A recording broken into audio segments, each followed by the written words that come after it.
Gross.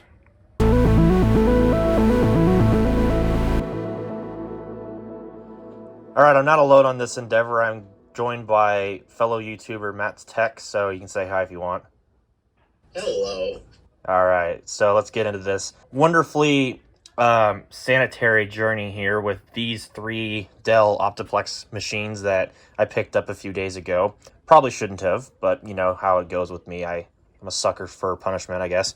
So we have 2 GX620 mini towers and a OptiPlex 330, kind of like a slim tower, that weird form factor they had for a time or two, which was actually kind of nice, but they discontinued it after the OptiPlex 10 series with the 3rd gen Intel cores in them, which, whatever, right? I get it, redundant form factors. So I have no idea if these things actually work. What I do know is they have RAM, and that's about it. I actually don't know if anything else is actually good, or if they even have any like processors. I have no way of telling. I just picked them up, so we'll see if I wasted my time or money. And they also don't have hard drives, but that's fine because I always respect the prospect of data security, so I actually really don't care that they don't have hard drives in them. So that's perfectly fine. I can always source those later. So what I do know, look at all that dirt and all that dirt. That is disgusting. Yeah. I wouldn't say that this is like my dirtiest system yet, but considering that on the back where the little PCI little riser thing is that these Dell machines had from the late 2000s, there's rust on them. So that's always a good sign. Also, I love how there's a random stray dog that just decided to walk over here. Nope, no buddy. Nope, you don't. This isn't your home. Come on. Anyways, now that I've had a friendly interruption, back to these things, which, I don't know, I probably don't even want to touch them any more than I have to move them here. But I'm going to see if they fire up. Apparently, when I was at the place where I got these, which was a big old yard sale in the middle of nowhere, basically, they apparently work. I don't know how trustworthy that is, but considering this generation of Dells usually never lets anybody down, I'd be willing to bet that they work. But again, I have no way of confirming. So probably I'm going to assume that they do work. But I mean, I'm just, like I said, a glutton for punishment. So say every single one of these that I've seen in my life, every single one of them has worked. So yeah, they generally are just bulletproof systems, which says a lot about Dell's quality from back in the day compared to now. That's just fact, probably. Anyways, yep. Let's dig into these things. I think I'm going to start with the oddball one, the 330, and then we'll just kind of look at the other GX620s after that. Also, I have to fix the optical drive in that one because I kind of, oops. Now, I don't know what these numbers on this side panel mean. It says like Castro Valley something or another. So hopefully there's nothing personally identifiable regarding that. If there is, I apologize. It's probably going to get erased with some magic eraser later.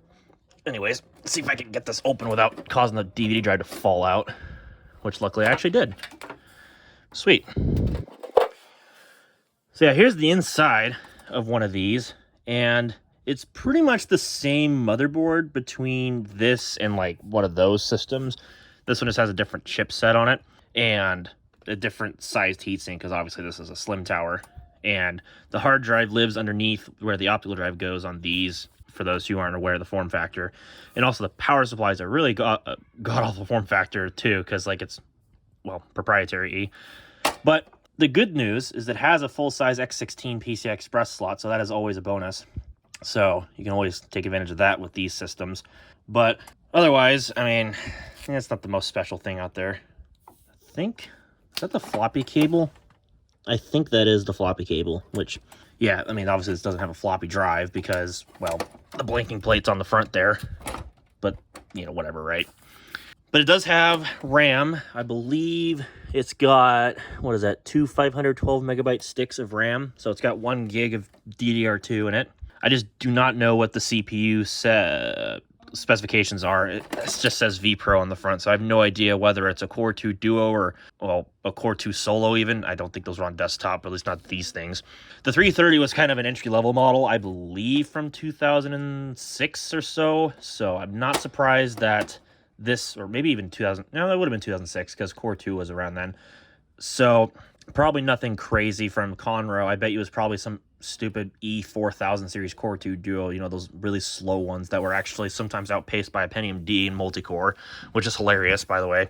So I don't know. This will be a mystery system. We'll figure it out once we get it there. I'm going to fix this stupid DVD drive, hopefully, before I move on to, well, those. We'll just take a look at these both in unison because these are identical. I mean, you've seen one of these stupid things. You've seen them all, basically.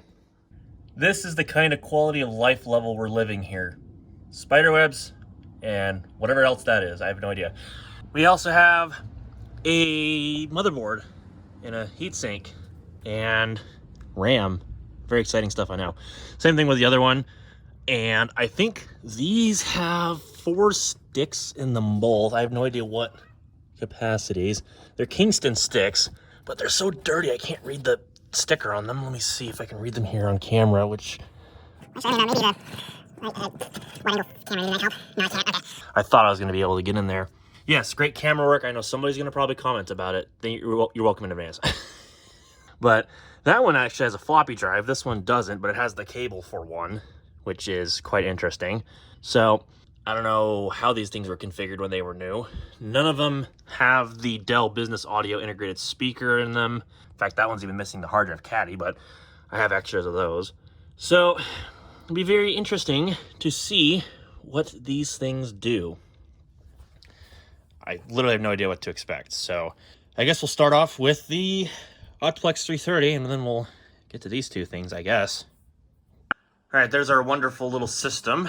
I have not plugged the power cord in all the way, so we're about to find out if I let the magic smoke out.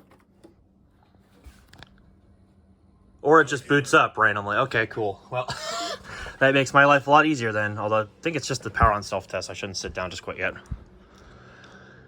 Or maybe it is. Hang on.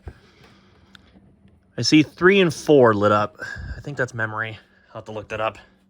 It's usually how it always goes with these DDR2 Dells. It's always 3 and 4. Or it's something to do with memory. Every time. As it turns out, it was memory related because, of course, it is with every DDR2 system I seemingly touch. It's always memory. Let's plug the power back in. Let's see if anything different happens. See if we get a 3-4. Probably not. I think I'm still on 3-4. So technically, these weren't working, you stupid people. Oh, no, it did. Hang on. Yep, there's a screen. Oh, crap. It just took forever. BIOS version 804. Wow, the CMOS battery's dead. I wonder why. Okay, cool. Do we have BIOS? Yes, we do. Oh, interesting. It says it's a 755, even though it's in a 330 case. That's a lot of question marks. Okay. At one point. That's interesting. I was not expecting that at all. Here, let me rotate the monitor a little bit so you guys can kind of see a little better. Not really much, but better, but, you know, whatever. The board couldn't have been swapped. Yeah, that's really weird. We have a Core 2 Duo E6550 at 2.33 gigahertz, so that's not a bad chip. It's certainly a 2006 Conroe chip, but not a bad chip. It's got a 1333 megahertz bus speed, which is always a bonus. And then, let's see. Yep, there's our 1 gig of RAM. And then, obviously, there's going to be no drives. Okay, that's interesting. So, that's definitely a lot of question marks. I didn't think that 330 would have a 755 motherboard, but that actually makes my life a lot easier, because if that is actually the case, then these actually take a lot more processors than the 330 would have. Or would, because technically it still exists if you have one. That's not a 755 like mine, apparently. Okay, moving on to a GX620. I want to see if one of those boots up. Okay, so Matt dared me to do the dirtier of the two GX620s, and I swear it was... I don't want to touch it.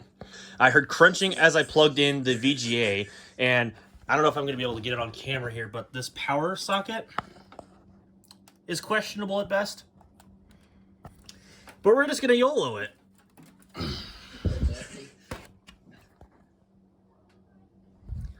I actually don't know if it did anything. I don't think it auto-powered on. Oh, it just did. Yeah, we got 1 and 3 lit up. And it's beeping at me.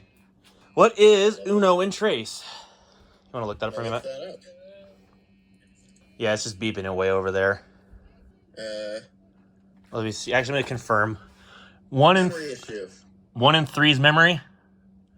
1 and 3 is also memory. Hey, I called that one. Again. There's a better look inside that power receptacle. It's sanitary. All right, I reseated the memory. What's our luck this time? I'm gonna plug the power in. Let's hope this works. I heard it juice to life. Well, it usually does a quick power on self-test. Now we're still beeping. This time we're back to 3 and 4. 3 and 4. Okay. This one might need a little bit. I mean, that clearly states it as memory. Yeah, I think we're gonna need to bust out a duster kit with this one. I did confirm though. I was just telling Matt this on the VC over there. So this machine actually has 4 gigs of RAM in it. 4 1-gig sticks. So that's pretty nice. Although this is a 945 based system, so of course if you know your Intel stuff, chipset limitation, so you can only use 3.5 gigs of that 4 gigs. So yeah, go figure, right? But hey, that's maxed out memory for one of these. That's pretty decent. So let me go grab a duster can. I'll go try blowing out the memory sockets, and we'll try this again.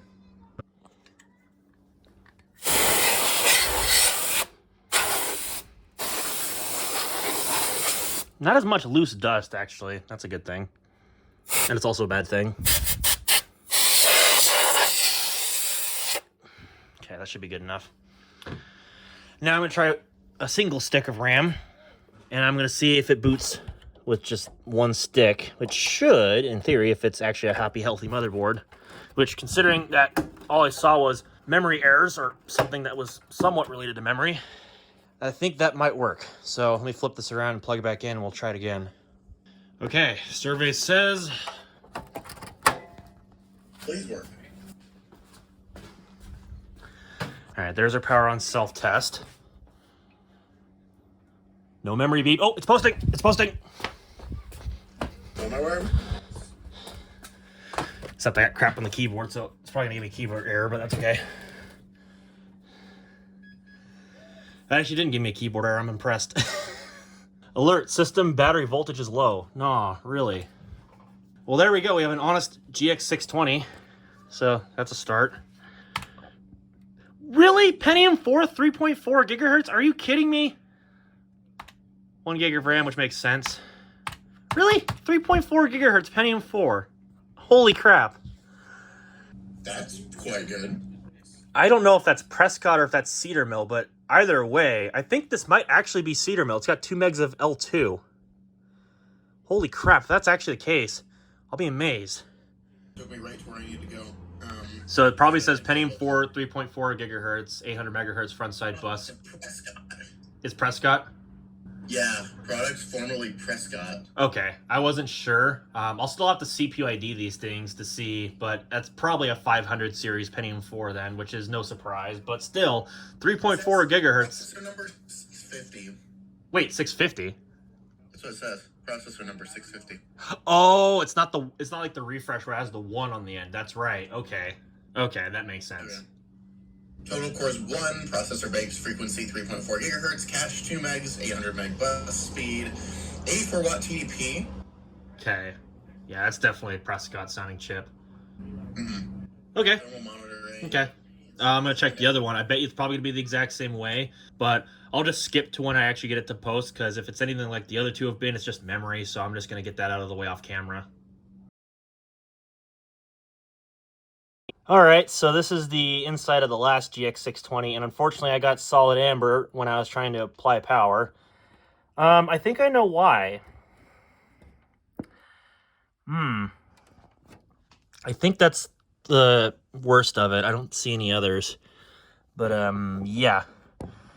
It's delicious. So, yeah, this is probably going to just be a parts donor, which is totally fine by me. So I'll just see what kind of a CPU this thing has. I'm just going to rip the heatsink off.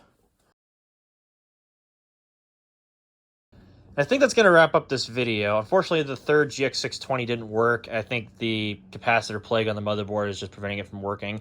I pulled the CPU to see what it had in it. It had a Pentium 4 630, which was a 3 gigahertz Prescott, so not bad, but certainly was not the, I guess, the better of the two CPUs, but that's okay. It didn't have to be. So I just decided I'll pull that, and maybe I'll save it with the rest of my CPUs for another day if I have something that ends up needing a CPU upgrade or something, if I feel that I want to actually go through the effort. But this one, this GX 620 is actually working just fine. And so we'll actually probably do something with it in the future. I'll have to clean it up. So maybe I'll do a video montage of actually cleaning this computer, because as you can kind of tell, this is the dirtiest one of them all. So that certainly will be a fun video in and of itself if I ever decide to go through that. I mean, I don't know. It's just a Pentium 4, but maybe you guys like to see those sorts of things. You guys have certainly like the stuff that I did when I brought all those beige machines from work home and then cleaned all those up. So maybe I'll do that again. But in the meantime, that's pretty much all there is. Drop your video ideas down below. I guess you want to see anything specific with this thing.